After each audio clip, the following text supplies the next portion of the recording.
In the fabled land of Northern California, nestled in the Valley of Sacramento, two friends begin a journey to enlighten the world about their experience living life as a Xennial.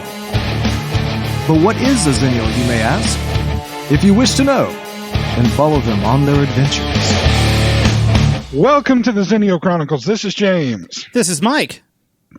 And I want to preface this by saying that I'm up in my office here, and recently we've started shopping at Sam's Club again because I love the for anybody who doesn't know Sam's Club, it's like Costco but connected to Walmart. So yeah, I'm still feeding the evil corporation. But I mean, who isn't nowadays? Who doesn't shop at Walmart and enrich the Walton family even more than they absolutely need to be enriched? Of course. I mean, admittedly, they got a crap ton of kids and grandkids and whatnot, but still, you don't need as much money as they do and pay your workers as low as they do. Right. But, you know, shut up, liberal. Anyway, so one of the last times we were there, I was able to convince my wife, the boss, to buy me some snacks for my office. So if you hear some munching going on, some squishy style munching, I found a gigantic box, because what else do they have at Sam's Clubs except gigantic boxes of things? Of course. I found a gigantic box of Gushers. And, yes. Did you just pull the entire box? Did you just put Did you just pull the entire box into your office, so the whole box is in the office? Yeah, it's at my desk. I have like an underneath part of my desk. Yeah, and so I don't have like a real computer. I have a laptop computer, so I don't need the under part where computer parts would normally go.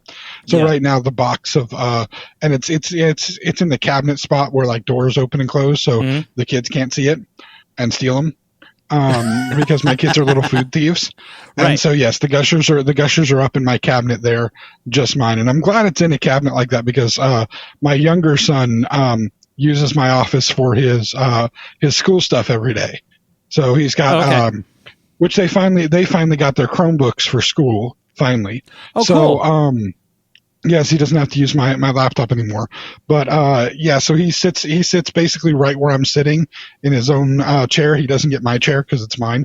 But he sits in his own chair doing his classes right at this spot. So I make sure that if I have any of my gushers, like at night when I'm doing my schoolwork or when I'm doing this or whatever, I make sure the packaging has disappeared, so he doesn't see package and be like, you know, what the hell? Where are these at? Where are they? What are you doing to me? Yeah. Give me some.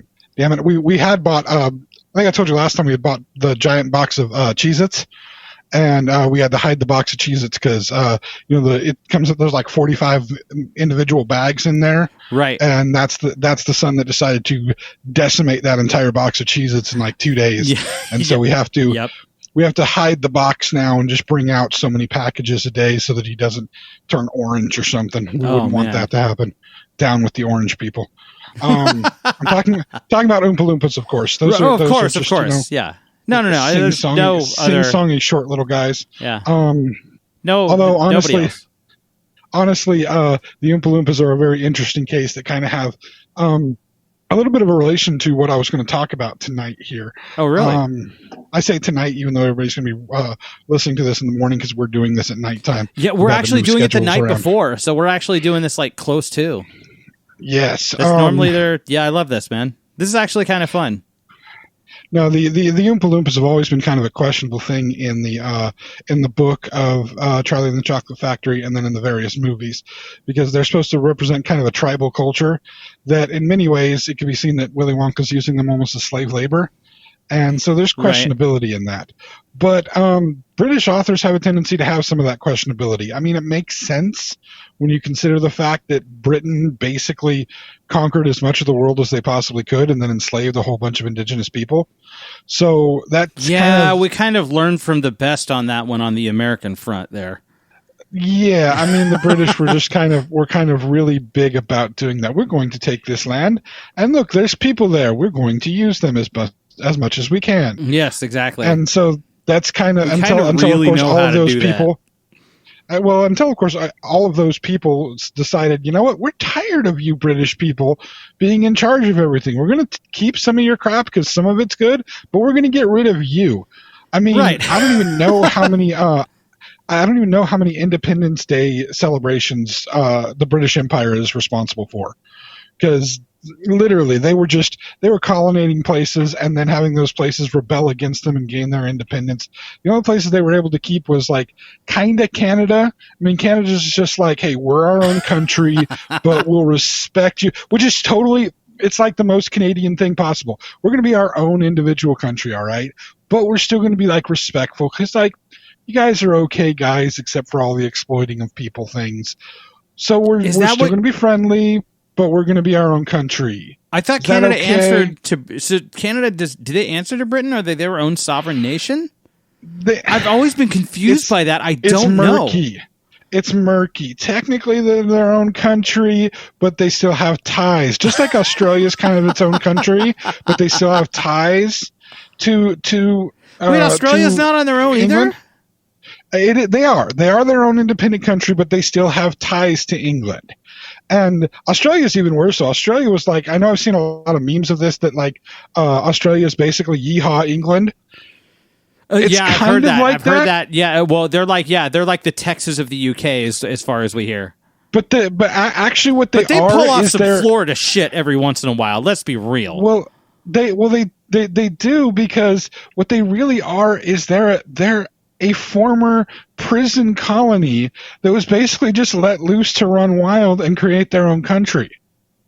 Because that's how England colonized Australia, is they turned it into a prison colony, and specifically a penal colony, which meant that it was male prisoners.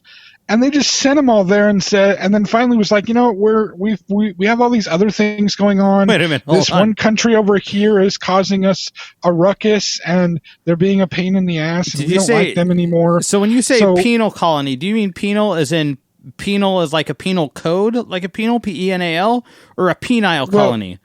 No, it's actually both. Technically. Okay, that's funny. But the law codes that are referred to as penal codes are actually more referring to men than they are women.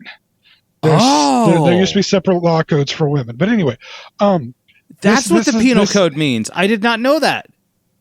To some extent, yes. I mean, we're talking like men, wealthy landowner, kind of like we're talking like a more older type of terminology, I'm assuming, right?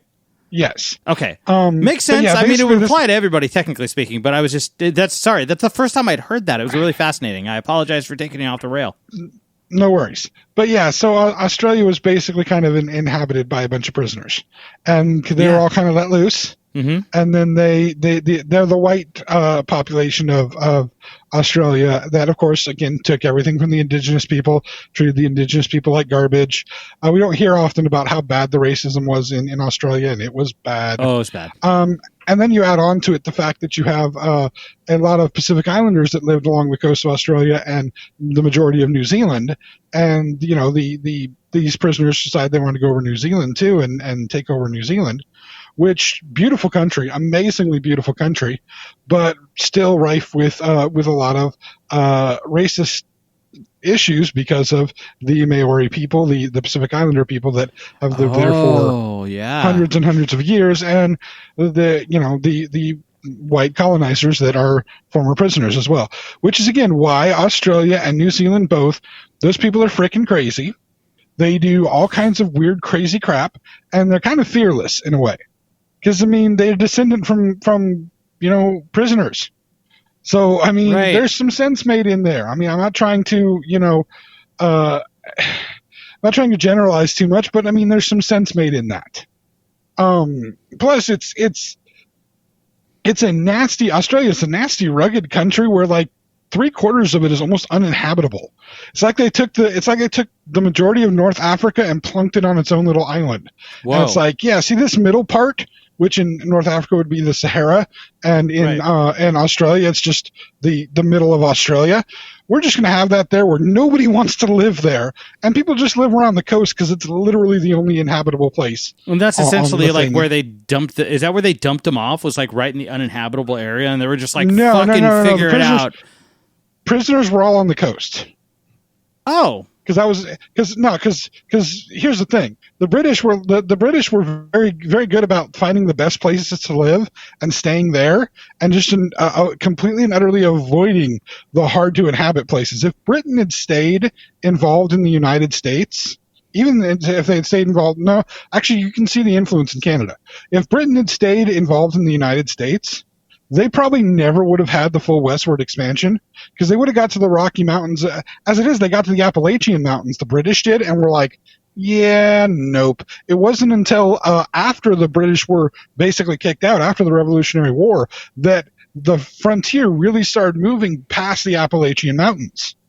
And so you're saying that the reason why Manifest Destiny happened is because people dumber than the British decided to try to take over the rest of the country.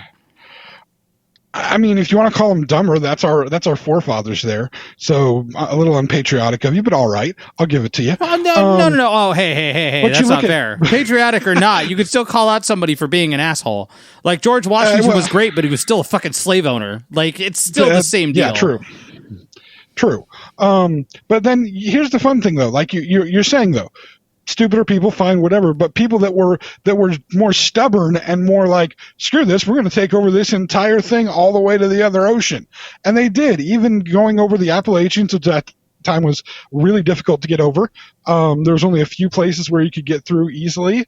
And one of them was actually, interestingly enough, created by a meteor strike.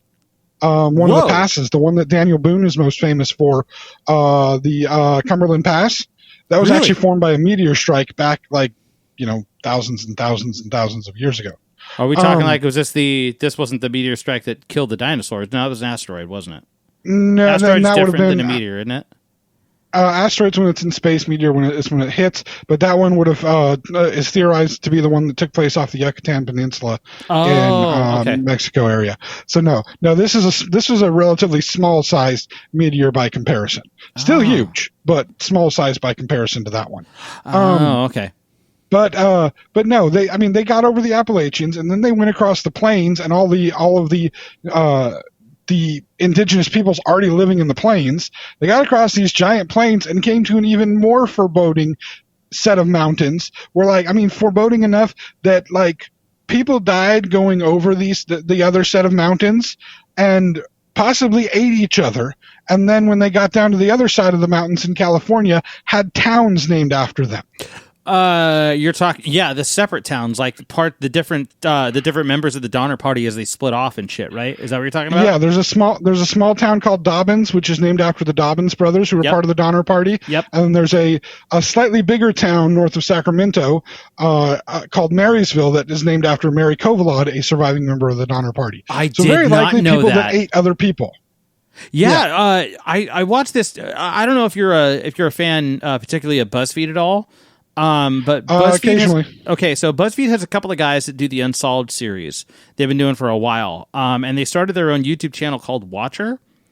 And I think this is part of, they do world history stuff that is absolutely fantastic.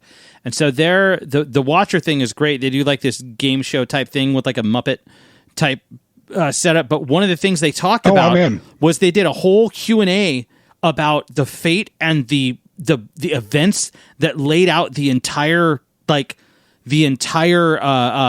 trip and story of the Donner Party, where they stopped, how long they were stuck, who split off, and why they were split off. Like, one of the guys killed a dude over an argument over like a bull or something like that, and then they kicked him out, and that guy ended up in town early. And then when the Donners got stopped up at the pass after like weeks, like all this stuff, like. It's great. They really lay it out. So this is more an endorsement on that Watcher story on YouTube. If you guys are listening to us on YouTube, after you hit like and subscribe on the video, make sure that you go check out Watcher and look up the Watcher video on the Donner Party.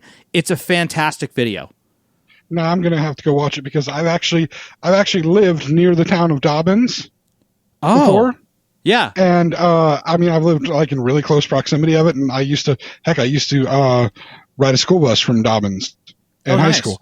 And I've also lived in the town of Marysville before. So I've lived all around there, and I always found there's a school. there's an elementary school in Marysville called Mary Kovalod Elementary School. They named a town and a school after somebody who's possibly a cannibal, which is kind of the only redeeming thing about Marysville, honestly. Wait a minute.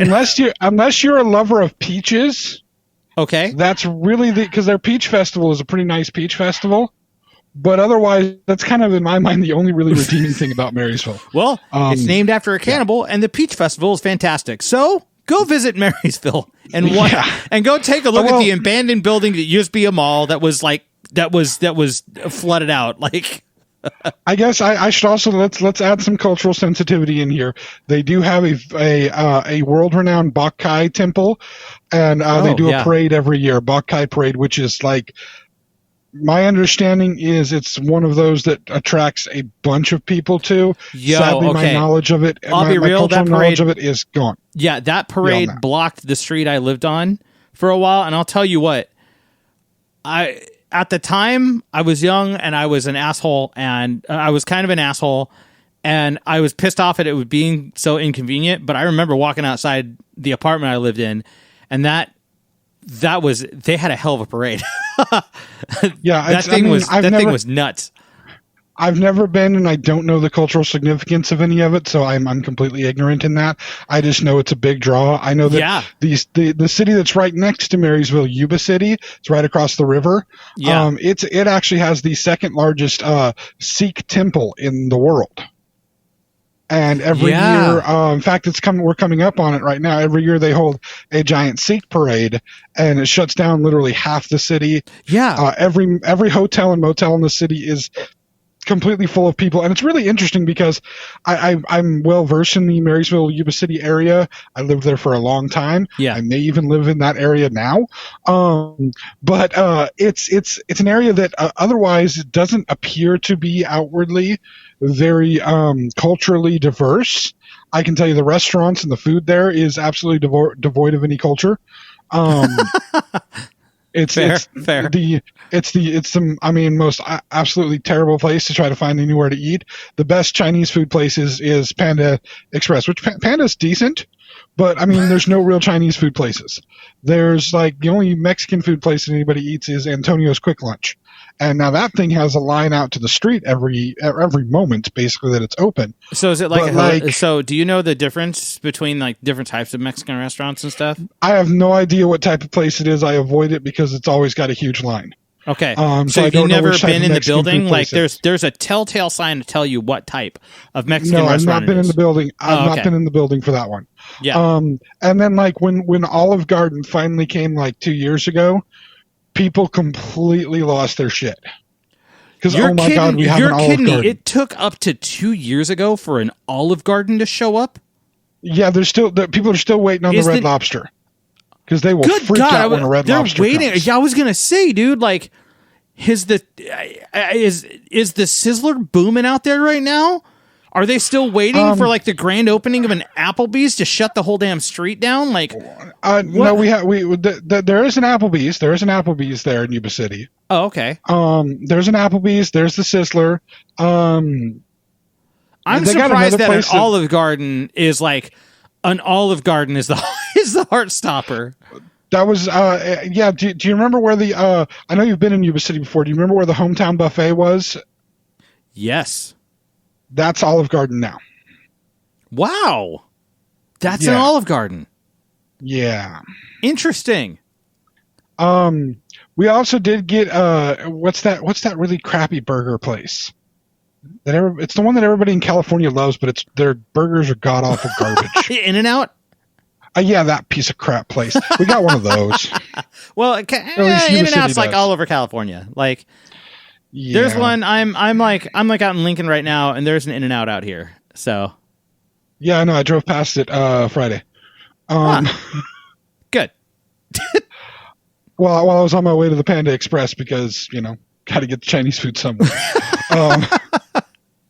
But anyway, yeah. So it's kind of the area of the Marysville Yuba City area is kind of a backwater area, but to have these two culturally significant religious places that have these parades and these festivals that kind of take over, it does infuse a bit of culture into what would otherwise be.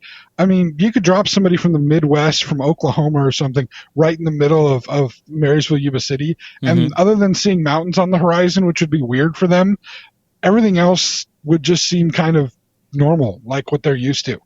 It's Okay. definitely not what people expect when they talk about California, and it's kind of nice to have that. I mean, it is nice to see that cultural diversity of a difference of California. It's not always nice to live there, but it's still nice to be able to see it.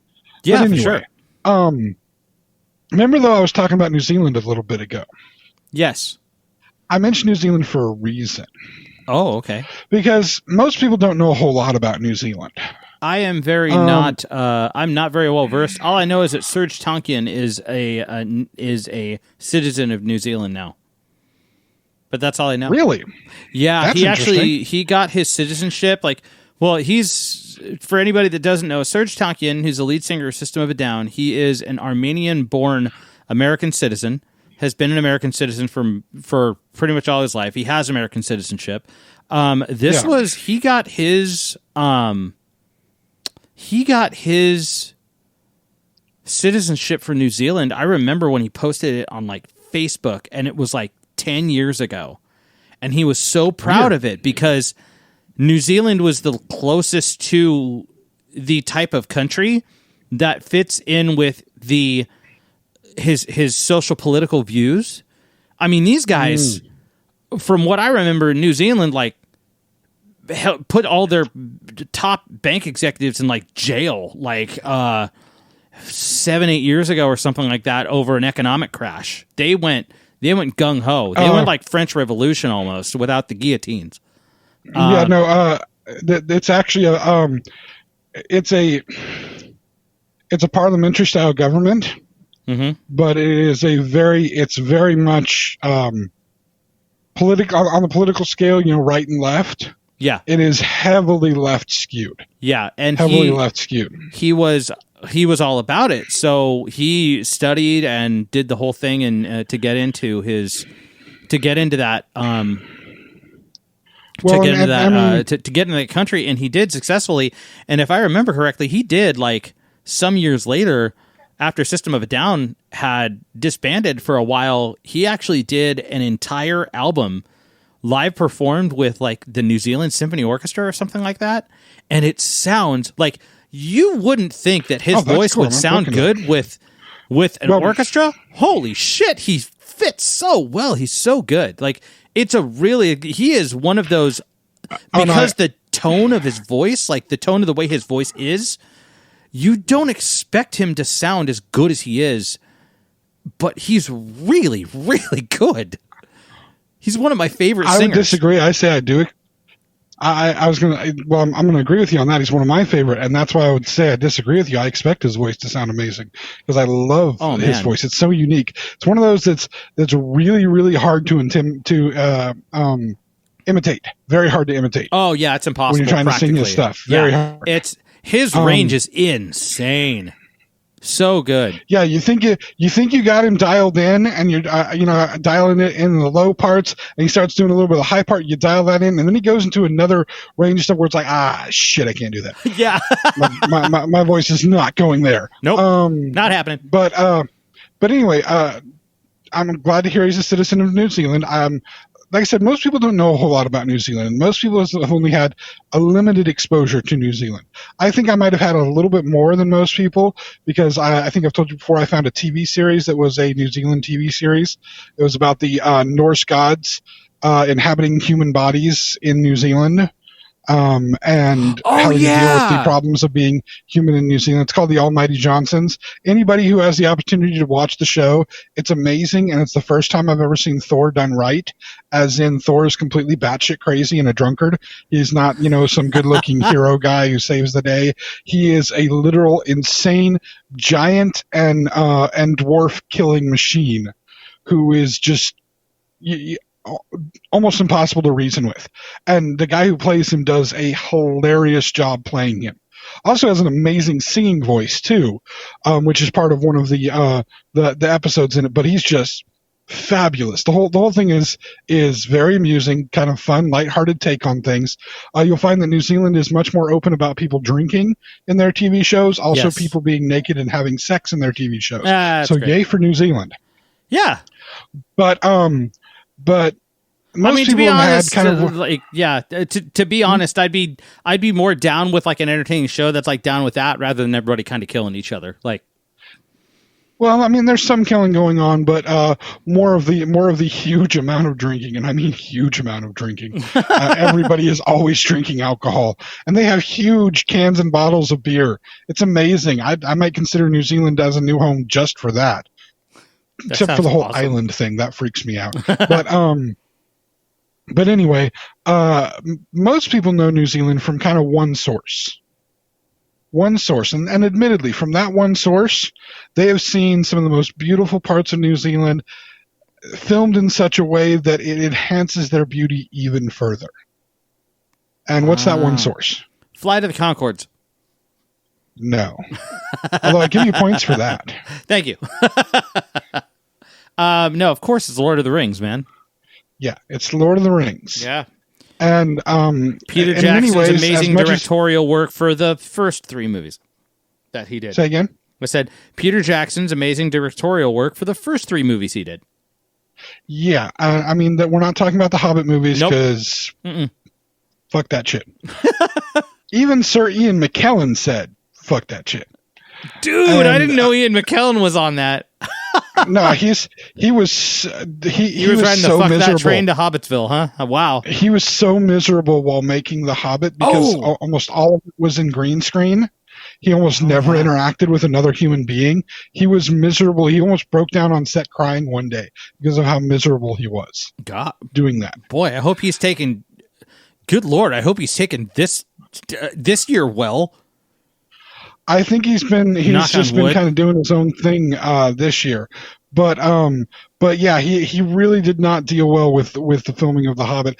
But you have to think about it. If you've watched if you're like me and are a total nerd, and you've watched the 30 hours of special features for the Lord of the Rings movies, the way that those 3 movies were filmed, the only other thing that comes close to it is the way they filmed the Back to the Future movies, which most people don't know. Those were all basically filmed together. Yeah, they're about 2 and 3 were filmed about at once, right? Like they did the first one. And that's the one. There was a slight gap between 1 and the filming of 2 and 3. Yeah, but it was very slight. And then 2 and 3 were just one giant film session. They were one giant session of making these 2 movies. And that's insane, especially being the fact that the 2 of them have entirely different time periods that they work in. Like it's all on the Universal lot, and so I did. It's really funny. Except for one shot, which is for some reason in Idaho. The train, the shot with the shot where the DeLorean is driving and the Indians are coming towards the DeLorean. That one is the one shot that takes place in Idaho. Yeah, because that's in Monument Valley. But they chose Monument Valley on purpose because that's where old Hollywood westerns used to go film, with the big mountains and crap in the background. Yeah, they chose that. They chose that on purpose just for that. Everything else is backlot. Oh man, the thing that gets me is that now that I did a bunch of research on the Universal fire. The one that destroyed like all the musical stuff. I did a video on it on my Rolling It page, not to try to pitch it, but so my apologies for that. But pitch it. Okay. But anyways, now that I look back at those films, because one of the things I was doing is taking a look at some of the scenes. The fact that I know like where the central square was for Hill Valley, now I see it in a bunch of other movies. But also seeing that same lot transformed 3 different ways is a mindfuck. It's so crazy. Well, it was in the TV show Gilmore Girls. It was in the TV show Ghost Whisperer.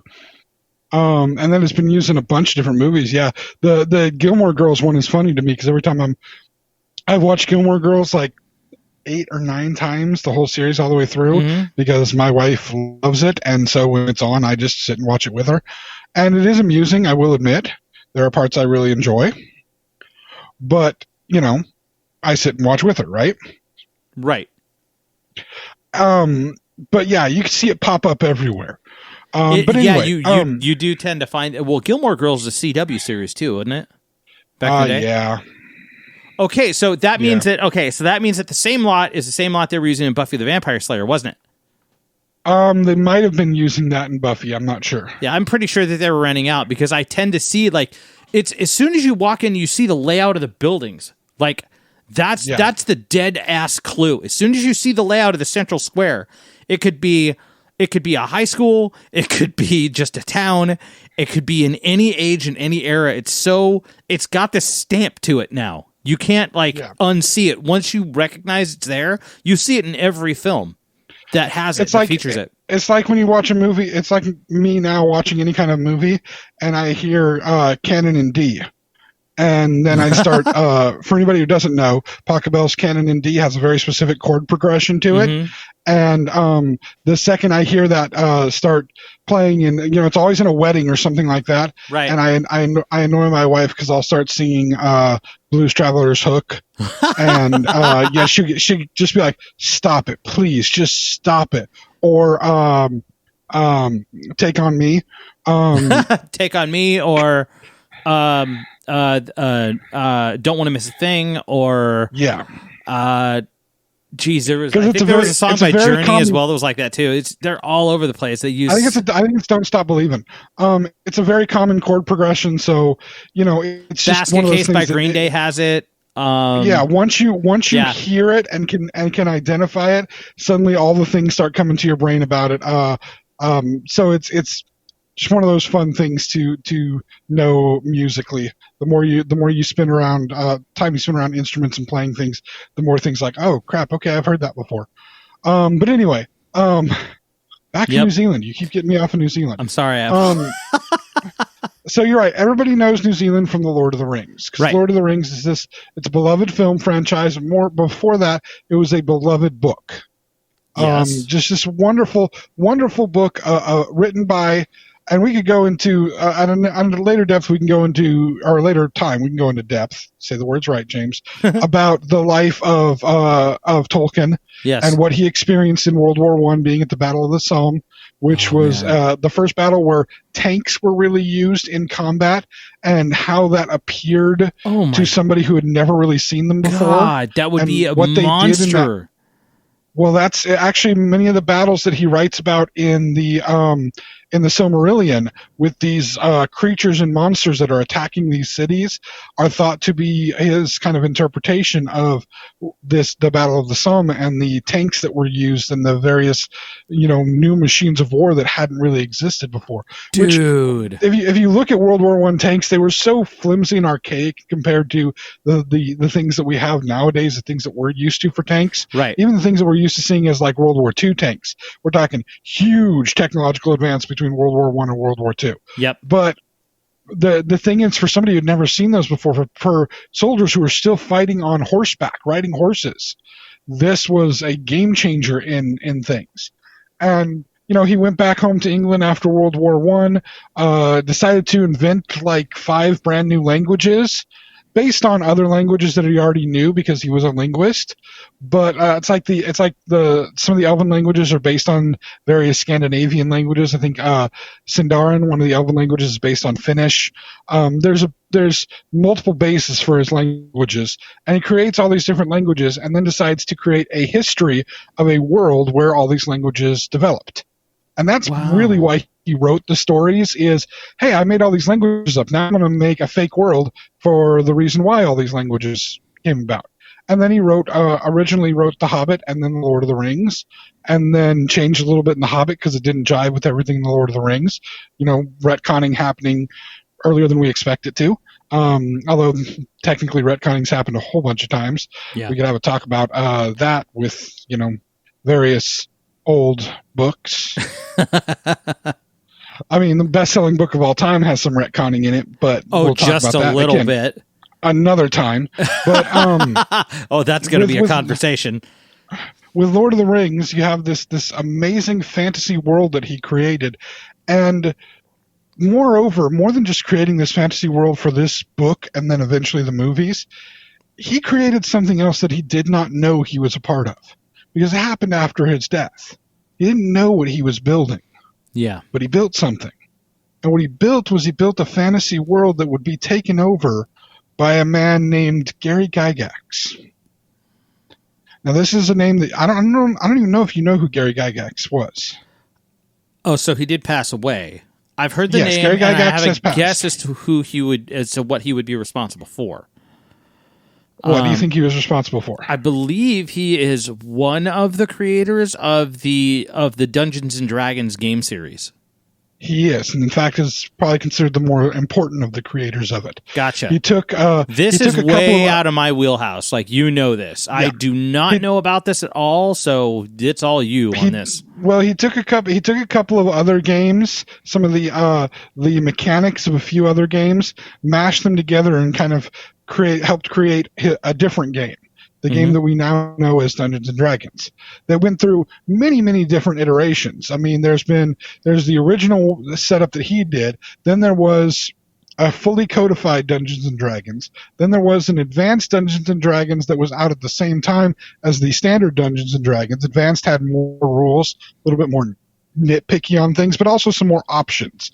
And then when I got into Dungeons & Dragons in the early 90s, they had just come out with Advanced Dungeons & Dragons 2, which was an update on the original Advanced Dungeons & Dragons that incorporated some more of the stuff from the basic Dungeons & Dragons game and new rules, better ways of handling things. And that was kind of the standard for a while until they did a 3rd edition, a 3.5, a 4th edition, and now currently a 5th edition.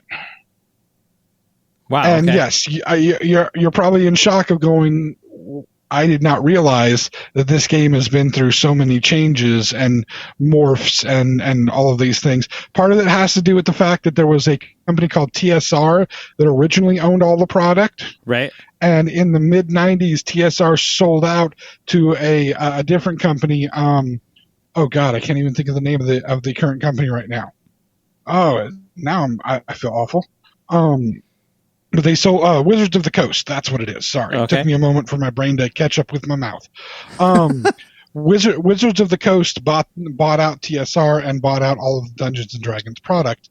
And when they came out with the 3rd edition in the late 90s, early 2000s, they set they completely changed the way the game was played in the sense that they used what's now referred to as the D20 method, where your 20-sided dice. Right. I mean, most people know dice are like 6-sided dice that they play Yahtzee with or whatever, right. or craps or whatever. Right. Well, children, dice come in all different numbers. I've heard of 10-sided, 20-sided, like there's a ton. And your standard set of dice to play Dungeons and Dragons should have a 4-sided die, a 6-sided, an 8-sided, 2 10-sided if you get a nice set of dice, because you need those to approximate percentage rolls. A 12-sided die because some of your weapons require a 12 for their damage, and then a 20-sided die. However, I have also at one point or another owned a 30-sided die. I still currently own a 100-sided die. It's kind of like a golf ball with a bunch of little BBs inside. I was going to say, what the hell do you use to count 100-sided piece of that? That's a ball. That's a ball. It is a ball, but point. It actually has 100 sides. It has 100 flat surfaces. That's and just you can basically roll it a and ball. It lands on. It is basically a ball, yes, but it literally has 100 flat surfaces that when you roll it, it will stop on one of the 100 flat surfaces. Good Lord. It's a funky little thing. I'll send you a picture later. It's an omnihedron. But anyway, there is a specific name for it. I was trying to think of a centahedron. That would be that'd be 100. No, that's not. No, because those aren't 3-dimensional. I don't know. We're going to get into a whole different ball game here, and way off. It's actually a Zocchihedron. Zocchihedron. Zocchihedron. Okay. Zocchihedron, yes. Zocchihedron. It's sometimes called Zocchi's golf ball because it was invented by Lou Zocchi. It debuted in 1985. So it is a Zocchihedron. Zocchihedron. But anyway, This story was the basis really for you could have asked Gary Gygax when he was alive. You could ask most people who've been involved in any of the role playing. Lord of the Rings was really the basis for the start of Dungeons and Dragons, because when it started, there were you were given characters. Basically, the way you played it's a role playing game, very similar to video game role playing games, but this one you play with pencil and paper and dice on a table. Hence being called a tabletop role-playing game. And what you do is you create a character that is your character that you play. You use the dice to determine whether you can attack creatures that you face and how much damage you do to those creatures. Very much like the computer program in a video game figures when you're mashing the button, whether you hit, how much damage you do. This you do by dice instead of by computer calculations. That's all it is. It's the lo-fi version of doing it. And then instead of like in many games where you have, especially you know this because you're playing a lot of the Zelda games and you have to talk with townspeople and interact with people and whatnot. Yep. Well, instead of having already set up dialogue that you can make choices of, 3 different dialogue things to try to get information, and the computer's talking back to you from the, the video game. Instead of that happening, you had a person who was the game master or the dungeon master who would make up the story. And he would be the NPCs, the random people you run into, the barkeeper, the shopkeeper, whatever. He would play those. He or she would play those, and come up with the dialogue. And you'd have to, instead of again just having 1 or 2, 3 options of dialogue to choose, you'd actually have to come up with the dialogue from your own imagination and role play the character. So this is very imagination based. The 70s and the 80s were boring times. Now, some people may have watched Stranger Things, and so they saw a little bit of Dungeons and Dragons happening in Stranger Things because that's part of the plot of at least the first season. Is them finding the Demigorgon and trying to fight with the Demigorgon. Right. But and that's not a bad portrayal of it. It's also portrayed in E.T., which I think is why it was included in Stranger Things. Because you have to have that homage in there. No charisma. Anyway, point being, when this is initially created, when you initially got to have your characters, you'd make these characters, and then you go off on adventures, fight all these different monsters, and there are all kinds of monsters from. Some of them from different lores, different mythologies. I mean, you'd have things like Cyclopses and Lamia from Greek mythology.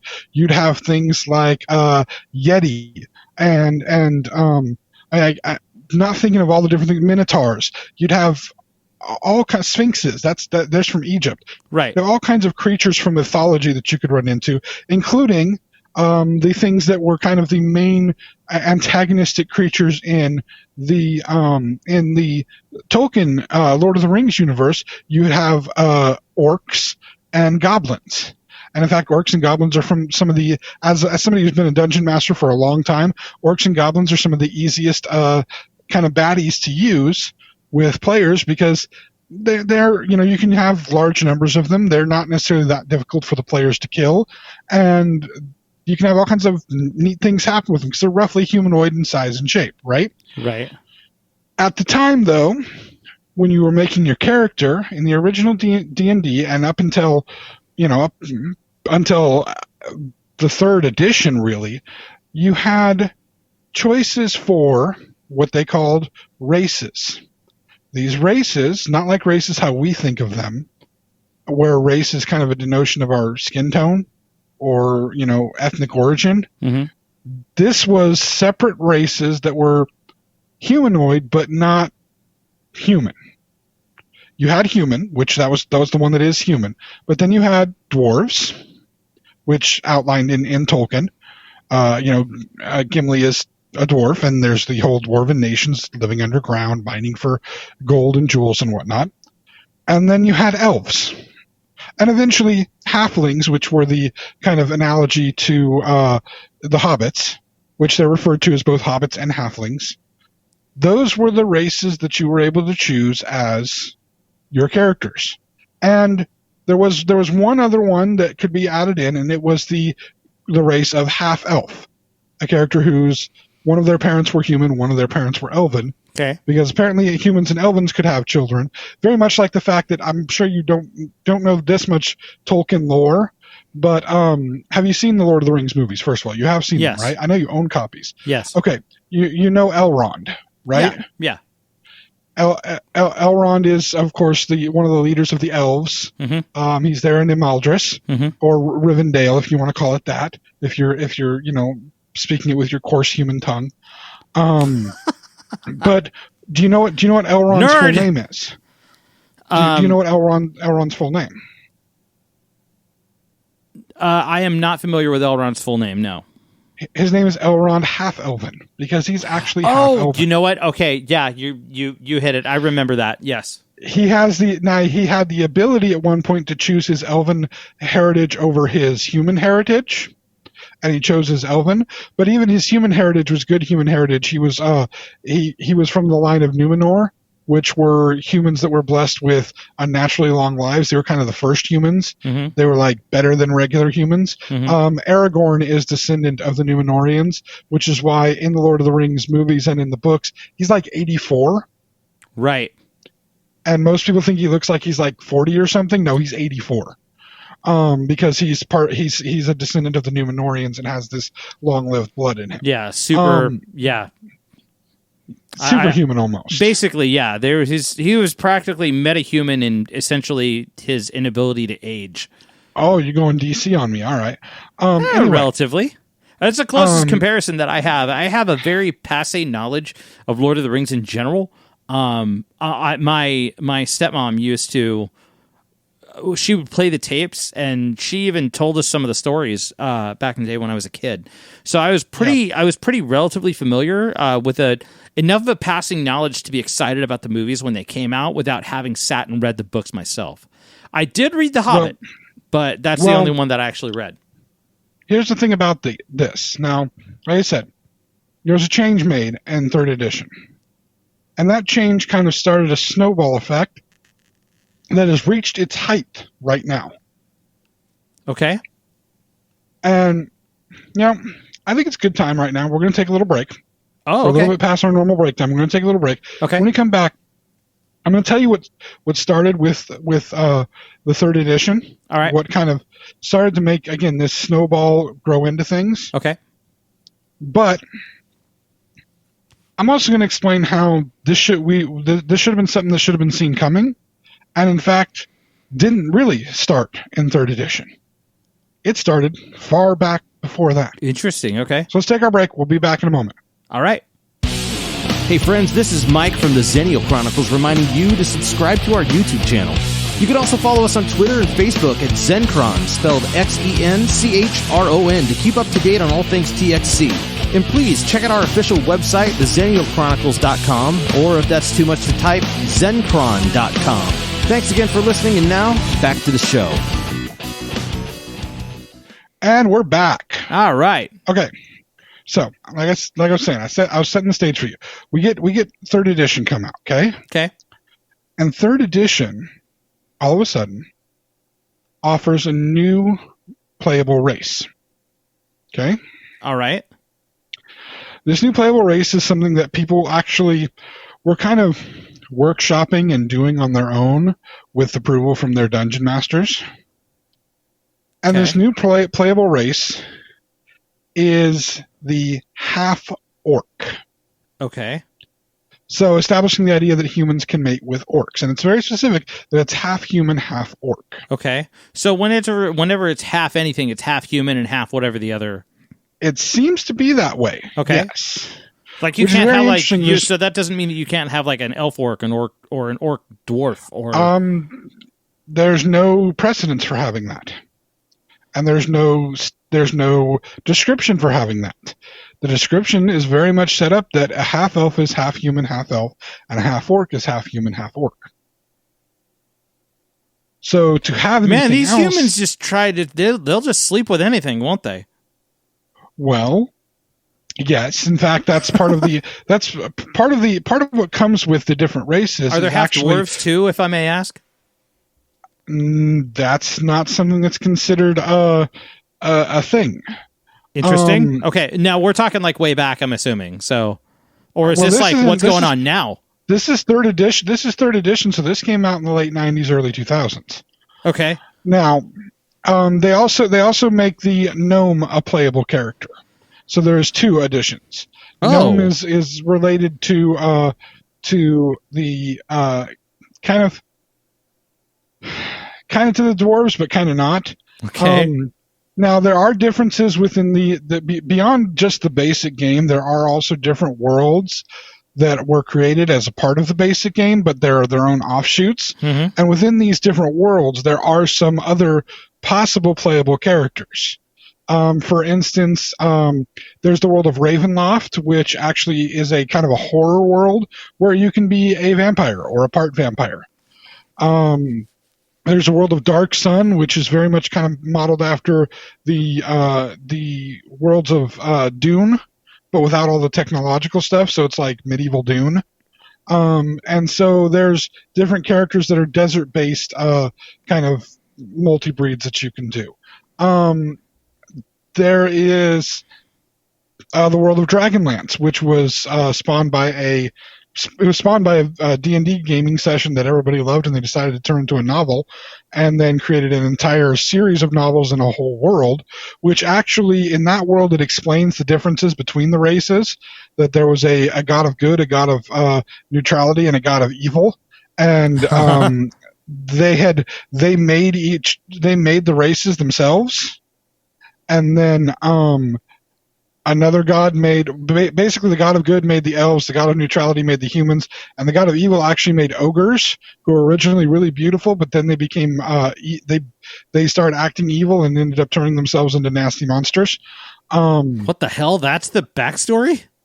And then the god of the forge created dwarves, and then the all-father god Chaos at one point gets encapsulated in a gem and floats around the world, causing all kinds of freaky things to happen. And at a battle where the gem is trying to be captured, there are dwarves trying to capture it, and there's a giant explosion because the gem is open and is damaged, and there's an explosion. And half of the dwarves trying to get the gem turn into gnomes, and the other half turn into a race called Kinder, which are exclusive to the Dragonlance story.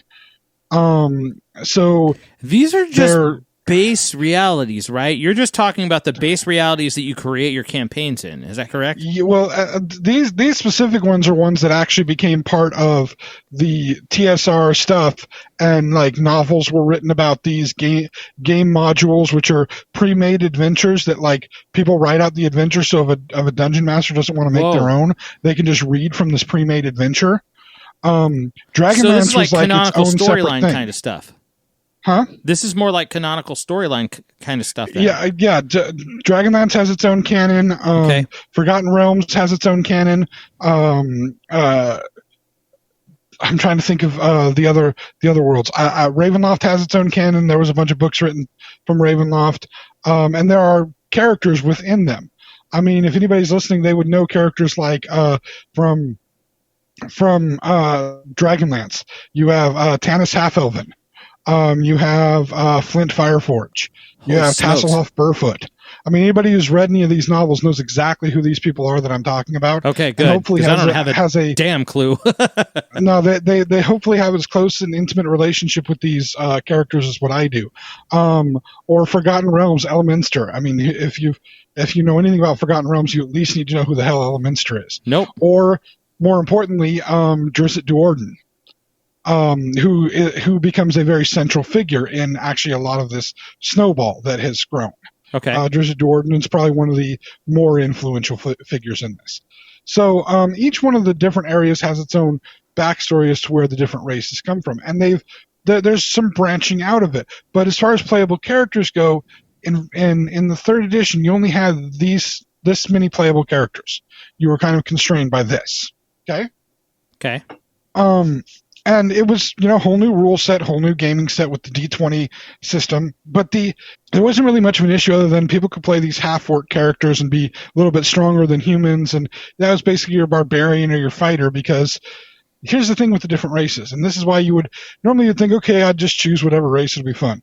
But like when you're playing a video game where you have, I don't know how many medieval games you've played, but let's take it back to the old days when you're playing the Ninja Turtle games, okay? Okay. Each Ninja Turtle has its own weapon, right? Right. And so each weapon does different things. Yes. And has different range of strike, right? Right. Or hell, even if you're playing a fighting game, right? Right. I was just playing Injustice 2 the other day. We had discussion about it. Yeah. And the damn load time. When Yeah. you're playing talking about Injustice updating, 2, yeah. when you're playing Injustice 2, right? If you pick Batman or you pick Robin or Red Hood, you're expecting that person to have a little bit of speed when they're fighting. You know what I mean? Certain types have certain strengths. You got speed, but you get like Gorilla Grodd. He's not fast, but he's got heavy strikes. Yeah, he's a gorilla, and so he's slow moving. Right. I got the Ultimate Edition. Yeah, I have that too. Like, I was like, oh, Hellboy's in. I'm gonna try Hellboy. Dear God, Hellboy is damn slow to try to use. He is, but if you catch him, Hellboy's really, really useful. And then I tried Black Manta. Yeah. Oh my God, he was so fast. It was so much fun because I like speed guys. Okay. When I'm doing fighting games. So I'm just button mashing. And he's doing all kinds of crazy crap. I'm like, woo, this guy's fast as hell.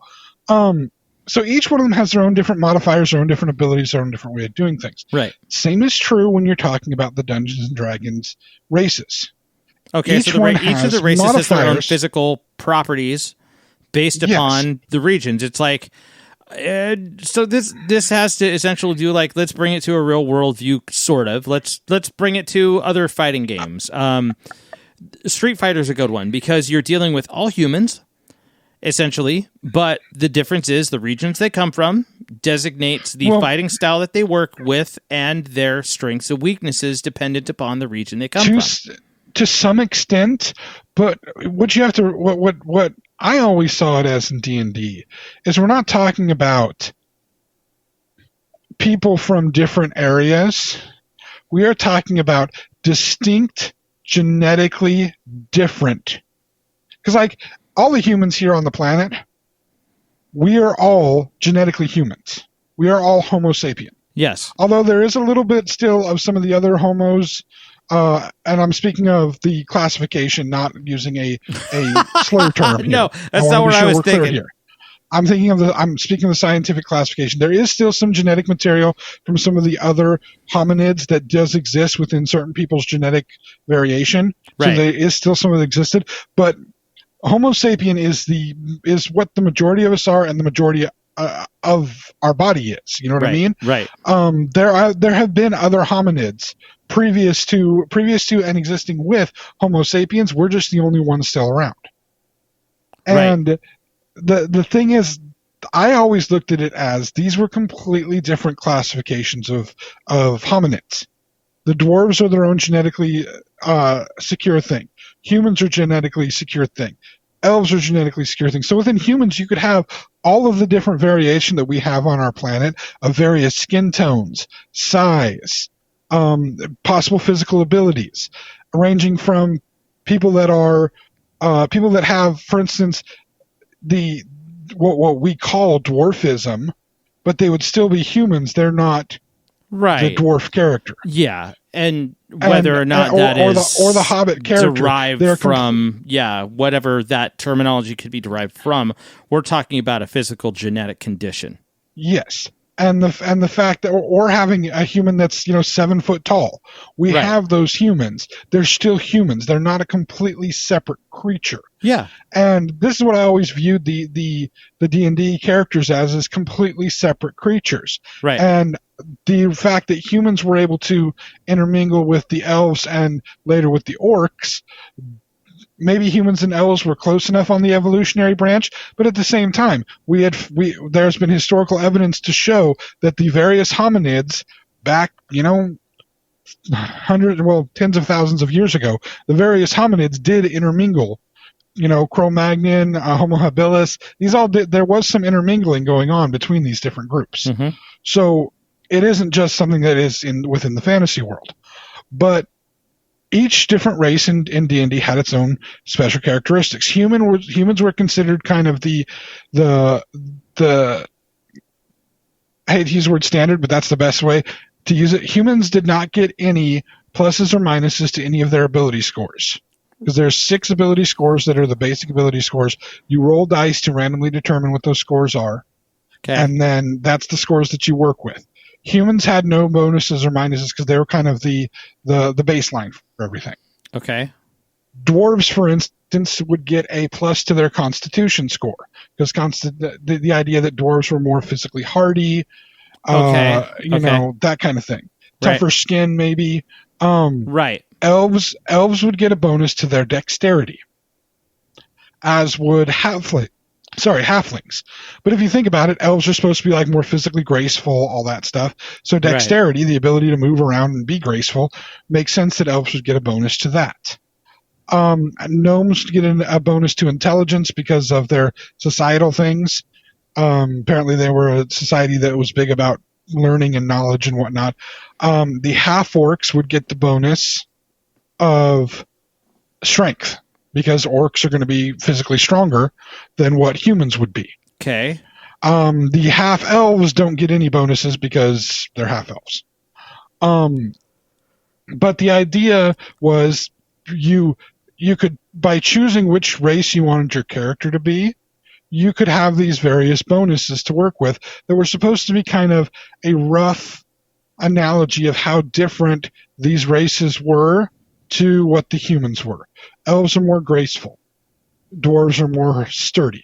Halflings, because of their size and abilities, are also more, not necessarily more graceful, but quicker moving around. So each one of these was supposed to be just kind of, this is how they're a little bit different from humans. Okay? Okay. Now, with 4th edition and 5th edition, when those come around, you see more playable characters added. You see things like dragonkin and tieflings and stuff that actually I'm not really all that familiar with. But tieflings, by the way, are basically cat-looking people. Interesting. They look like cats. They have tails, and that's the playable character. Like, if you've played any of the Skyrim games, they have the cat people in the Skyrim games. Uh-huh. I'm guessing tiefling are similar to that. Okay. But they have a bunch of other different playable races become available, and each one of them having specific pluses or minuses to different. And so there are some minuses. I think the dwarves may get a -1 on dexterity, but they get like the +1 on constitution because, you know, dwarves may not move as well as humans do. You know what I mean? Okay. So each one of these different races have different pluses or minuses to these ability scores. Right. That's physical characteristics that are inherent to the race that they were born into because that's what the race is. It's comparing the physical attributes of one specific separate race that is not a human to a human. Separate species almost is a better way to look at it. Yeah, I wouldn't say race. Species sounds more... The problem is, when we use the word race, that word is so charged in our society nowadays. It has such a specific meaning in our society that when we use the word race, people think I'm talking about people that are white or black.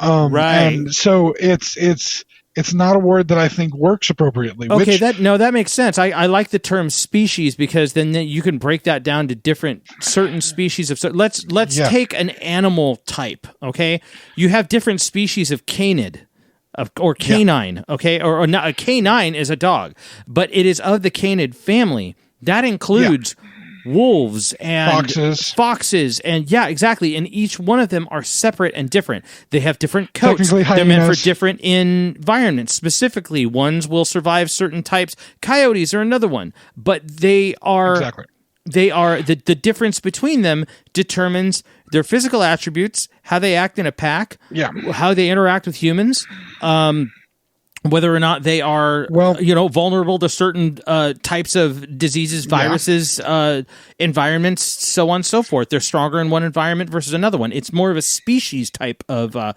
separation than a race is, right? Well, and that would be part of the argument about it. Okay. That makes sense to me. I mean, you can take that to Star Trek, man. It does make some sense. Yeah. But you take it into Star Wars. I mean, if you're a Wookiee, a Wookiee's going to be stronger than a human. Yeah, for sure. It's just the way that's going to work. Yeah. But the problem is okay. And actually, Star Wars has a similar problem when it comes to this, but I'll deal with that another time. Okay. Sorry, it just popped in my brain. The problem is, beyond these other races and these playable races, there were more things that ended up coming out of the various books. There were more races that initially were just villains and just creatures that you destroyed, like the orc originally was. Okay. Many of these things were that people started wanting to have as playable characters and people started identifying with. All right. One in specific is a Forgotten Realms race that was originally listed only in the Monster Manual, the book that has all the bad guys in it, basically all the creatures you fight. Okay. This was a subterranean race of elves called, depending on how you want to pronounce it, either the Drow or the Drow.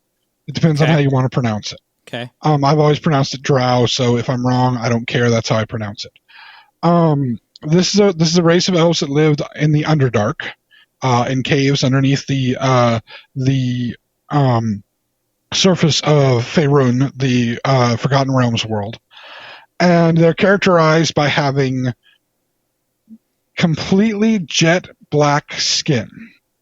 Now, I'm not talking like black, what we see as people of African descent, but I'm talking like completely jet black skin, like straight up jet black as night sky skin and white hair.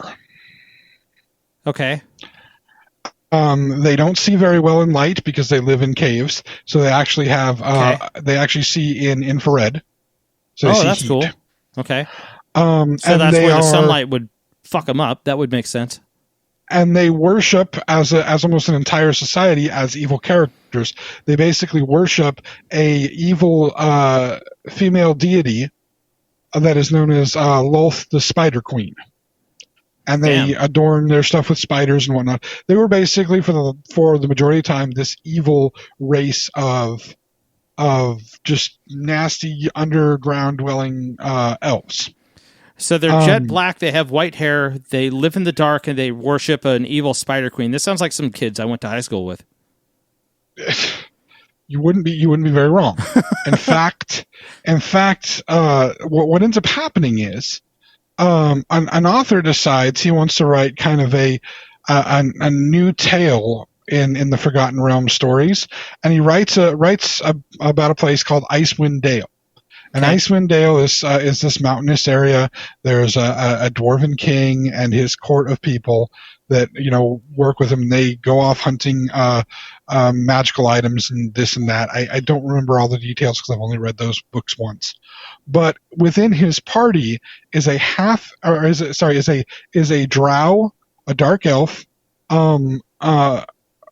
ranger, which is a character class. Yeah, basically outdoors woodsy guy. Mm-hmm. It's a drow ranger who's on the surface fighting with him, who is not just completely evil. And his name is Drizzt Do'Urden. Well, after the Icewind Dale books come out, this author decides to write the history of Drizzt Do'Urden and how he came to be. Okay. And he writes about this drow city, Menzo Berenzin, and how Drizzt came up and was raised in the ways of the drow, but he resisted against them because of his father. And it's a fully matriarchal society, so women control everything in the society. Okay. Because it's the Spider Queen. Right. He's not supposed to know who his father is, but he finds out who it is, and his father's the person who's actually been training him to use weapons. And his father has resisted the evil as much as he could, but at the same time, he's been a tool of the evil to resist it. You know what I'm saying? Okay. He's done what he's had to survive, but he's never in his heart felt that he should be evil like the rest of the drow. And so Drizzt decides he's not going to be evil. He leaves Menzo Berenzin and ends up, after a bunch of different adventures, ends up on the surface and becoming a ranger, trying to make the forest land all nice and friendly for creatures and all that kind of stuff. So, kind of like half fish out of water underdog story, sort of, kind of like a little basically bit. this is the guy that comes from a race of completely evil creatures that he's not evil. He's the good guy of them, and he has to constantly remind people, I'm the good guy in this. Well, so he's Goku? Maybe.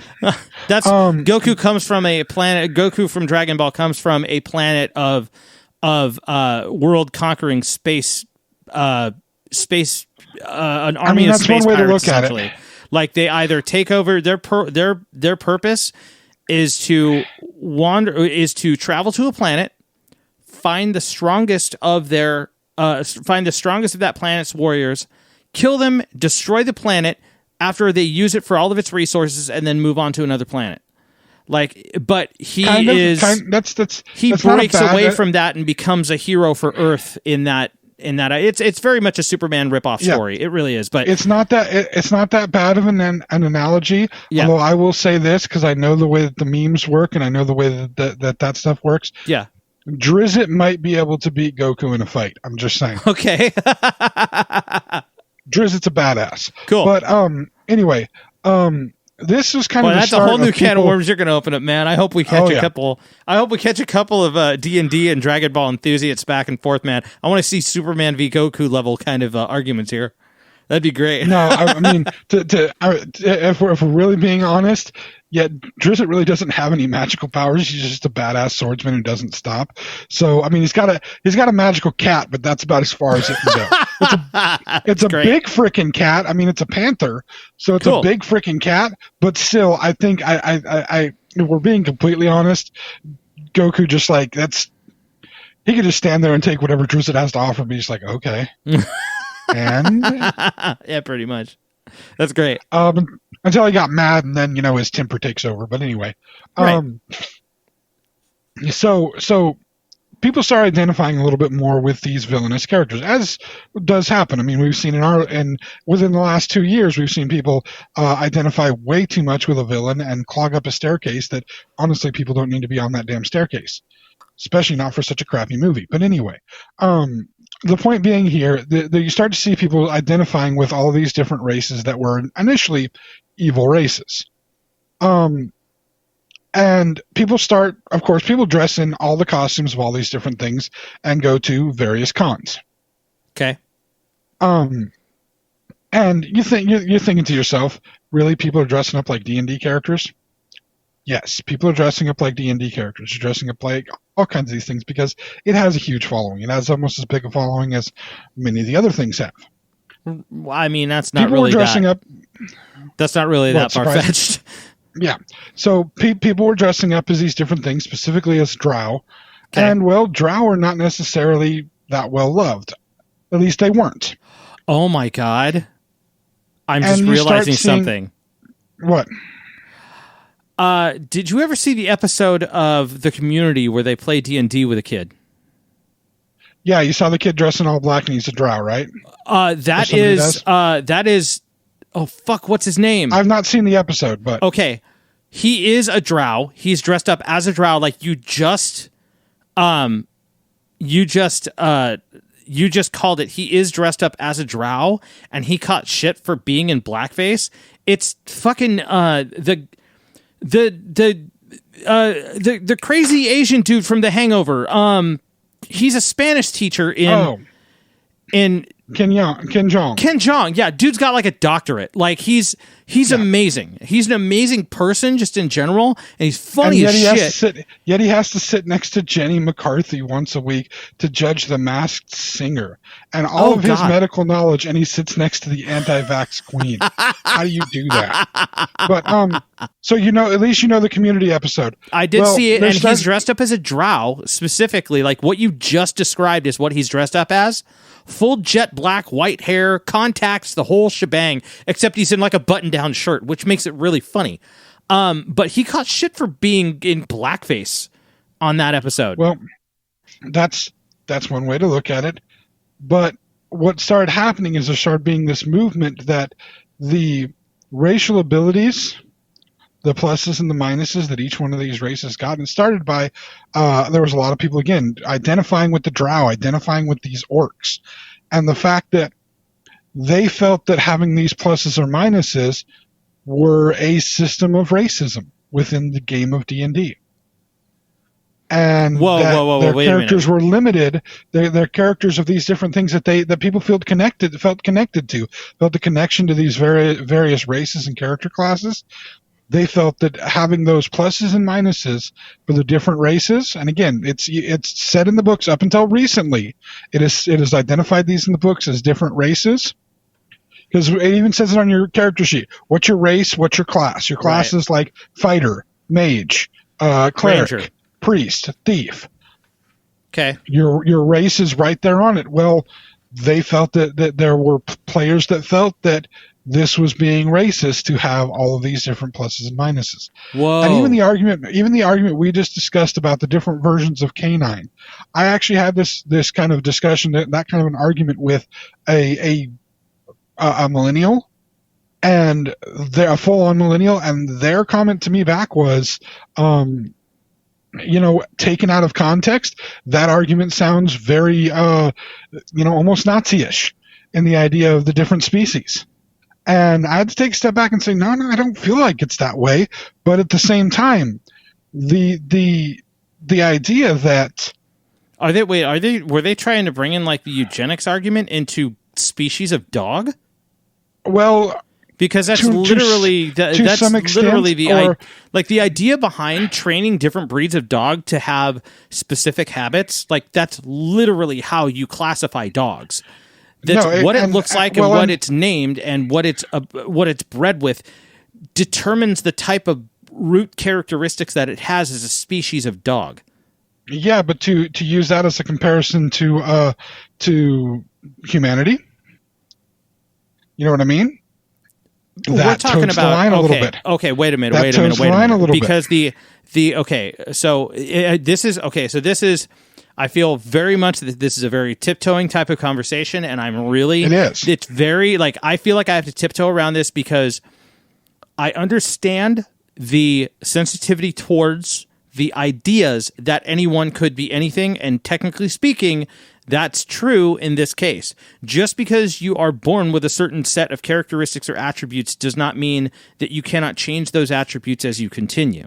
But that which I agree with. So, and I mean, as D&D as well. I don't know how it works. Really, I don't. And here's but here's that what I'm doesn't going mean to that say you're about entirely incapable of not earning against your class or against your race or species. Technically speaking, if we're trying to be here's what I'm going to say about that. Okay, here's what I'm going to say about that. Because I have a point.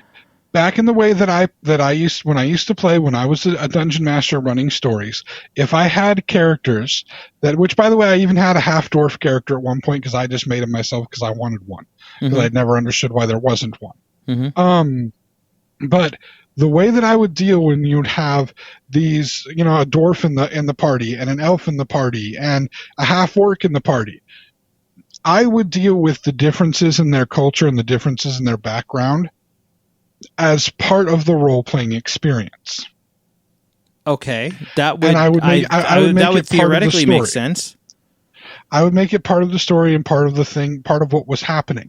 However, I can understand the idea. I don't agree with entirely, but I can understand the idea that having something like mandatory ability pluses and minuses, I can understand how some people might see that as a racial pigeonhole, because to say that, for instance, anybody that is black or African American should be good at sports because that's what we see them as athletes. So they should get an extra plus to their strength or a plus to their dexterity because they should naturally be athletic. That's a generalization that is, you hear me saying it and you're like, dude, don't say that because that doesn't sound right. That doesn't sound appropriate. Now, are we applying, what's happening is this is being applied to a set of fantasy creatures. Right. But at the same time, for many people who play these games, they're identifying with these games in such a way that it's not as much fantasy to them as it is something they're connected to, something that speaks to them and means something. And again, I use the word identifying with. They identify sometimes with the characters. I have characters that I've made. I can even look back on my characters that they do mean something to me. They have some kind of a connection to me. There's bits and pieces of me in the various characters. I was just about to play a new adventure with an old buddy of mine from high school, and I made a new character that was something kind of off the wall, but I thought was so fitting for me at this point in my life. Mm-hmm. So I made a dwarf. And the reason I think that's fitting for me, one, I'm not very tall, but two, dwarves are known for their, long, luxurious beards. And while mine is short currently, I have in the past few years cultivated a fairly decent beard. So I was thinking, all right, I'm a dwarf, I got a beard, and what would be the weirdest thing for a dwarf to be? Most people think of dwarves as fighters, right? Oh, okay. Maybe, I was just thinking tall. But you're talking not physical characteristics. You're talking class. I'm talking their class, their character class. I would say most likely a mage. Mage would be a little bit off the wall, but I've seen it before. That's all right. Okay. What would be fun to play? And I was like, you know what? I'm going to be a dwarven bard. Okay. One, I've never played a bard before. Two, bards can fight. They do have the ability to fight, but they also do spells with their music. And I was like, I could just imagine a little dwarven bard. He's got his little lute or whatever he's playing, and he's just playing hardcore stuff. This is like a little yeah, metalhead. I was gonna say back in he's gonna be like fantasy times. I was thinking some kind of a weird, glorious marriage between like Carrie King and frickin' Glenn Danzig. Because Glenn Danzig is really short. Yeah, and so. That was my idea, but also like a little bit of like Jack Black from Tenacious D. So he's like totally this metalhead, but like kind of geeky and the metalhead who sat at the back of the class. You were afraid to talk to him because like he always wore a metal shirt and he had the long hair and like he had the wispy mustache already, even though you're all only like 16. And right. And like he's the guy that would go out and smoke in the back of the school and whatnot, and not care. And so that was kind of my vision of him. He's just this kind of dorky but slightly intimidating little metalhead. And I thought that would be really, really fun. And I'm like, you know what? That's kind of a little bit of me in that. That's a bit of me in there. And so I was even wanting him to get languages that were like because they have, you have to pick your languages too. I mean, this game gets in depth, and I wanted him to know a bunch of these languages. What is the reason you want these languages? Like, this guy is a metalhead. He has learned demonic languages so he can sing with the demonic languages. That's the whole point. He wants to do some right. With a fucking lute, just like yes, exactly. Yes, and so I love this. And so this is the lute and a bow on, like, and just like Cookie Monster. I love it. And this is going to be the funnest character to play. And I was working within the confines of, you don't expect this from a dwarf. Dwarves are not bards. Dwarves are all these other things. I just wanted to do something unexpected and weird and different. And like I said, there's part of me in that, and we didn't get to do the game, so I'm sad because I really wanted to play this guy. It was fun. It was something totally different, and the people I was playing with were much younger. I was the oldest one there, other than the DM, who was again friends of mine from back. Actually, he was friends of mine from middle school, not even high school. But the other people, the younger people, they had the tieflings and the dragonborn and all these other brand new races of things. And I'm just like, nope, I'm doing this old school and I'm having fun. And, it's just the differences between the generations. But like I said, I can see how the current generation can see these numbers, these pluses, these minuses, as pigeonholing and limiting. Now, again, I liked to use those limitations in role-playing events and work our way through them that way. But right. I come from that. We both come from that older era where you took the things that were kind of given to you and you worked with them, you dealt with them. We saw that in the movies and the shows that we would watch, that the nerdy kid had to use his nerdiness to be able to be liked by the popular kids. Or the different ethnic kids had to learn to understand each other's ethnic differences before they got along together. That's not the world we live in now, bro. That's considered that's the old world. And frankly, when you look back at it now with a modern mindset, that shit was racist as hell. Oh yeah, that's true. It was racist. It was classist. It was there was so much prejudice involved in those things that it's like you're watching it now and you're going, God, how is this? how are we okay with this? How are we? But how are we? Okay, so I have a question here. Yeah. Because the problem that is created by the potential for this. Oh, I'm going to tell you the change. The social potential change that could happen with this, which I totally get. Like the first question you think of is, how badly is this going to stifle the potential for creativity, or will it not, and will it throw it off in the other direction? Are you going to see something that is so possible that used to not be possible that it's going to throw you for a loop and will be entertaining in itself? Or what does this do with other media as well? Think about it. Like learning how to develop characters, learning how to work within a world, a mindset, and to create and build based upon the rules that exist within the reality that is created is the basis for practically all creative media. We're talking comedy, we're talking science fiction, fantasy, so on and so forth. So what happens when this mindset goes into the next Star Trek universe movie? Right? What happens there? You can break certain types of boundaries in certain areas, but what happens when you have to part of this creative process is understanding that backgrounds and cultural differences do exist, and the experience from one person to another person is never the same. So being observant being observant of the universe and the diversity that happens within it is also being mindful of the cultural differences that exist within the different cultures themselves, right? I completely agree with you, but here's where I think the difference lies. I'm just asking this question just to disclaim here before you go on. No. I am just asking to ask. I am not trying to state anything. I don't think that I'm curious about you're just trying to get the conversation going. Yeah, I'm curious about this. How do you solve this problem while still being able to be considerate of what has come to light? And you're open to the ideas of discussion about this. You're not saying, what are we going to do about this? This is horrible. It's like, no, God, no. Really, what are we going to do? How do you solve this? Reconcile right? How do you become? And this is the thing that I believe is a part of the difference in this, and this is why this is very specific. I think to this at least right now, this is happening very specifically with this, is that when you're watching the movies, right, or even reading the books, you have a connection to those characters, but those characters are made and done. They're not your characters; they're somebody else's characters that's telling a story. Yeah. When you're playing D&D, these are your characters that you've made. Like I said, they're a piece of you. Mm-hmm. They're a part of you.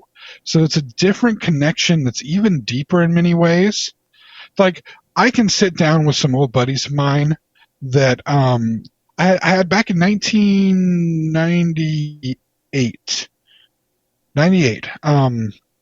December 31st of 98. 31st? Is it 31 days in September? Whatever. Last day of September. It was New Year's Eve 30 through days New Year's in Day. September. I thought you said December, but September? December. 31. December. Okay. So we're at New Year's Eve, and I have a bunch of my friends come up to visit, and we have a 48-hour D&D party. Damn. Huge D&D game. I'm talking, I pulled out all the stops. This is one of the better games that I ever put together. And we've got some really cool characters. One of the guys is his character is a magical construct, and nobody knows it but him. Okay. They all think he's a human, but he's a magical construct. Okay. One of the characters that's playing, his character is actually full-on evil. Okay. And is a part of the party to try to undermine the party later. Okay. Wow. And nobody knows it but him. Wow. He's the only one other than me, of course, because I'm running the show. But so the magical knows construct guy doesn't know that the spy is, he's not really so much a spy, but that the... Well, and if depending on what the party does, the evil guy may not have to act. He only has to act if the party does the wrong thing. Whoa, okay. He's there ensuring things go one specific way. There's multiple ways that the story can go. He's there to ensure that it goes one specific way. Interesting. And it doesn't. And basically, he's involved with other plots that if they don't find out his other plots and what he's involved with, then it's okay. He can help the mission, but he's there to watch, make sure they don't get into his stuff. He keeps that separate. Interesting. Okay. From the people he works for. There was a lot of underlying currents in this game. It was a huge game. I spent a lot of time planning it. And I played it with guys that I had played. This guy specifically that was playing the evil character, he's one of the guys that got me into D&D back in junior high. And me, him, and the guy I almost did a campaign recently with, the three of us were like the D&D people at our junior high. Cool. And when I left the area, because I moved out of that area in ninth grade, the two of them built this gigantic group of like 100 people that played D&D together. Dang. And I was still honored in that group as one of the three originators, even though I had left. Dope. When I came back when I was 18 to visit, people knew my name, knew everything about me, and it's like one of those moments where I was respected by a bunch of people and I didn't really deserve it or understand it. Okay. But they all knew me. So we had been doing stuff for years, and so this guy and I were, close in the way that we did games, and we had worked out this character for him and what his character was going to do, and it's going to be awesome, beautiful, brilliant. Sadly, I do want to say that man is no longer with us. He passed a few years ago. Oh man, I miss him very much because his mind was so amazing when it came to these things, and he was such a gentle and wonderful, beautiful person. I think you met him one time. Did I? He was at the wedding. Oh, cool. I'll try to remind you of him later. Yeah. But anyway, this is just epic game, and it was. There are moments that happen in that game that I can sit with one of the guys that was a part of one of the moments, and we can still talk and laugh about what happened during that time. This is role-playing moments. We're rolling dice. We're talking about what his character is doing, what the other characters are doing, what the background people are doing, and it's a whole scene of just insanity. And it's still, when him and I sit and talk about it, and it's been years since we have, when we sit and talk about it, there's still humor, there's still laughter, there's still fond memories, because we did it together. We were a part of a story together. We built all of that, and it's so much more than the only thing I can make it akin to is doing theater productions with people. The difference is with this specific thing, you make the stories yourself. Everybody's a part of it. I'm a part of it as the guy who's the dungeon master running the game. Each person who plays is a part of it, and if you do a good story, those stories stick with you. They become a part of who you are. And I think that deeper level of connectedness to it far more than, and I mean, there's been a lot of discussion about racial parity when it comes to TV shows. And in fact, even this kind of a fantasy setup was discussed and brought under the microscope in the Netflix movie Bright, where you had the orcs and the humans and, I don't know if you saw that one with... Oh, that was the one Will Smith and the orc that's a cop, right? Joel Edgerton. Yeah. They dealt with this kind of they looked at it through this lens, and I think that movie may have been part of the inspiration why people started looking at Dungeons and Dragons in this whole different light of having these numbers with specific things. They were racially stereotyping these characters. Whoa. It's a stereotyping. And so what they have done is, first of all, in some of the newer material that Dungeons and Dragons have released, they've stopped referring to it as race. They now call it ancestry, which is a less charged word. Okay, sure. Understood. But they have also made it so while the different ancestry groups have different pluses and minuses, they are no longer tied to specific abilities or specific things. You can tie these pluses and minuses to what you want to define your character. Whoa. Instead of it being racially stereotyped. Whoa. And I honestly think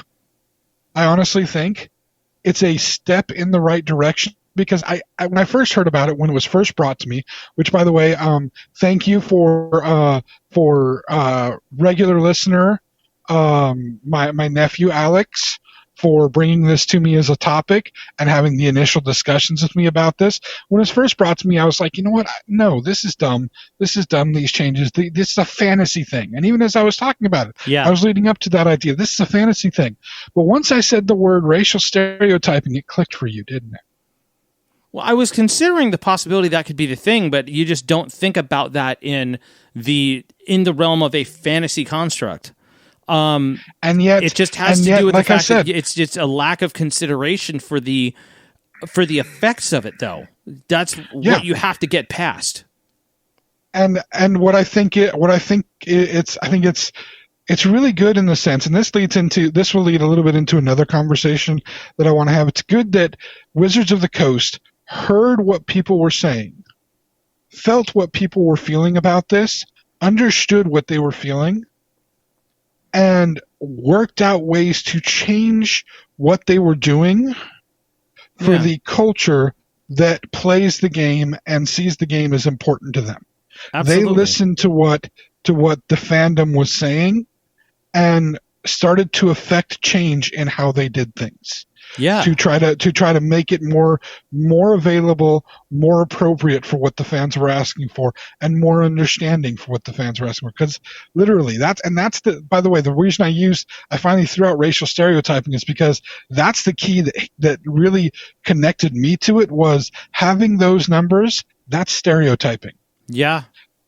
And that's where the basis of it comes from. And so, again, at first I was resistant, but that was old people thinking. That was me thinking as a 40-year-old man, falling into that. Well, that's not the way it was when I was a kid. It's the way I was is the way it should be. No, the way it was probably wrong. It was short-sighted. For sure. And here's the fun part. Remember I told you it was going to be further back than the third edition? Yeah. That these changes started, that this was really an issue? Here's the thing, man. The entire original premise for this fantasy world was built on racial stereotypes. Going all the way back to the British writer Tolkien, them British, who loved to subjugate people all around them, who loved to think of themselves as better than the people all around them, at least did. I'm not sure how British people are now. The ones that I know have been really polite and nice, and okay. I love their accents. Chicks with the British accent, super hot. But anyway. Had to bring it there, of course. Tolkien himself even said that the dwarves, with their lust for gold and mining and their miserliness, he said they were inspired by Semitic people. And for people who don't know what I mean by Semitic people, we're talking the Jews. He said they were inspired by the Jewish people. Holy shit. So even with Tolkien's original work of Lord of the Rings, the thing that inspired all of this, there were racial overtones with everything. Even the way he described the orcs as being dark-skinned, black, monstrous beasts. Yeah. There were racial overtones from the very beginning when these fantasy worlds were created. And Dungeons and Dragons just went along with it, just like anybody else during that time, with their head in the sand, thinking it wasn't a big deal because, why? That's just the way it was. Is that an excuse? No, it's not. No, it was absolutely still not. wrong even when they were doing it. Yeah.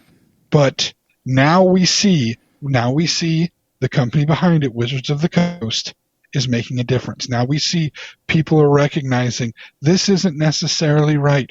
This isn't the way, even in a fantasy setting game, this isn't right. Mm-hmm. And moreover, you're seeing it spill into other things. There are, finally, in the World of Warcraft, you can play as somebody that looks like they're of African descent. Used to be that you couldn't. You could be an orc, but you couldn't be a black person. Whoa. So there's many ways that this is bleeding into all kinds of gaming, all type of culture, that having these limitations on the appearance of your characters and the stereotypes that come with them. This is not okay. This generation doesn't want this. It's not okay with it, and they want to see things changed. And again, old man me was like, nah. But thinking about it for a moment, it's not my right to say. And moreover, if I did have the right to say, I would say good on them for what they're doing. We don't need stereotypes even in our fantasy settings. That makes sense. So honestly, like, putting it into perspective like that makes a lot of sense. I'm not necessarily against it. It actually sounds like it solves a lot of problems. And just because it comes from, I'm sorry, what? I think it does too. Yeah. And just because it comes from a place that originally was conceived by someone who had those biases and those prejudices doesn't mean that you can play within that realm and remove those things and make it enjoyable for everyone. And that's just it. This is more about by making these changes and again, listening to the fans of this, listening to the community that is involved around Dungeons and Dragons, and making the appropriate changes so that the people can enjoy it. This is making it inclusive as opposed to exclusive. Yeah. And that's, we want that more inclusiveness.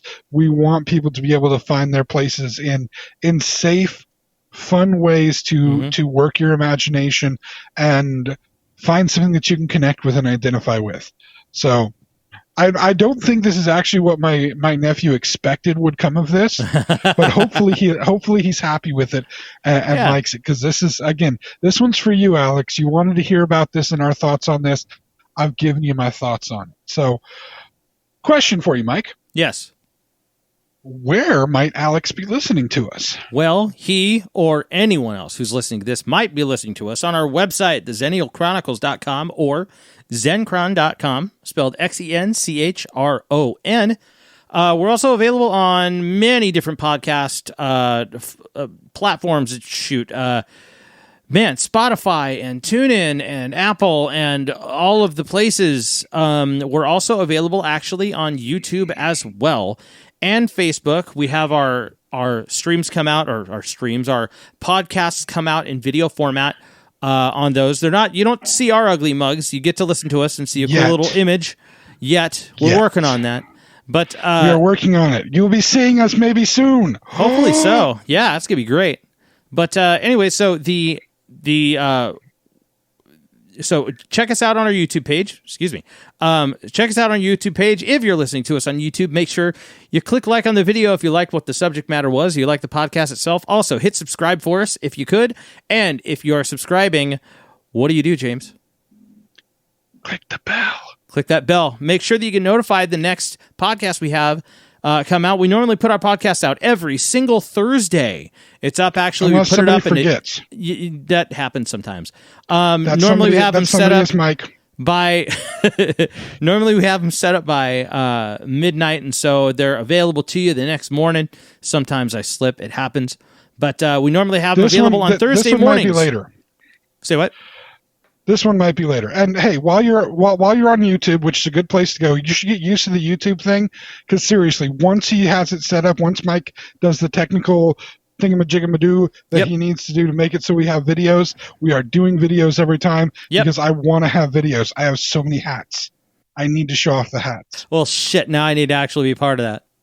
Plus, I'm going to do the tour of the loft because I'm really proud of it. Yeah. And so we need the video portion. The video portion is going to be awesome.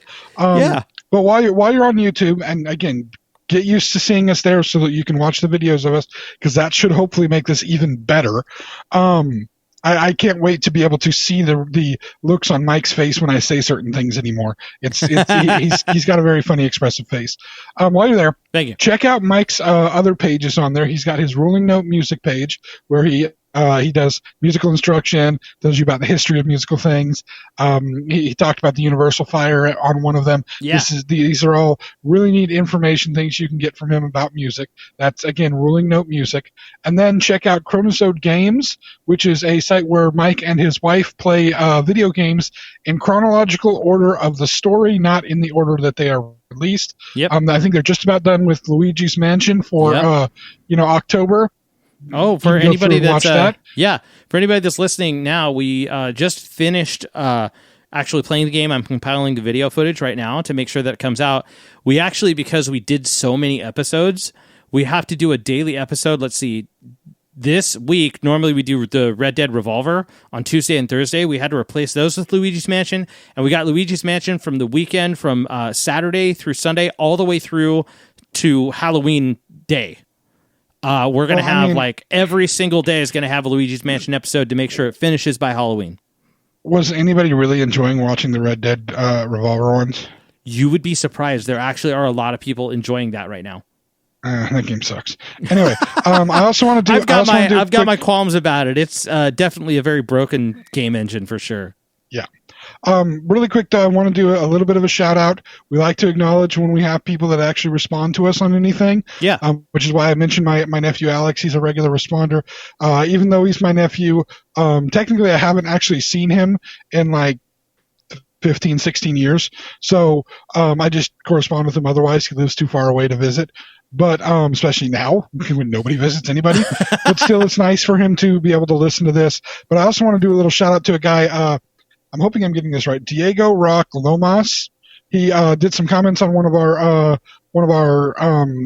podcasts, specifically the one about Taylor Swift and Def Leppard and their original recordings and stuff. Yeah, Diego. Connected to the Universal Fire.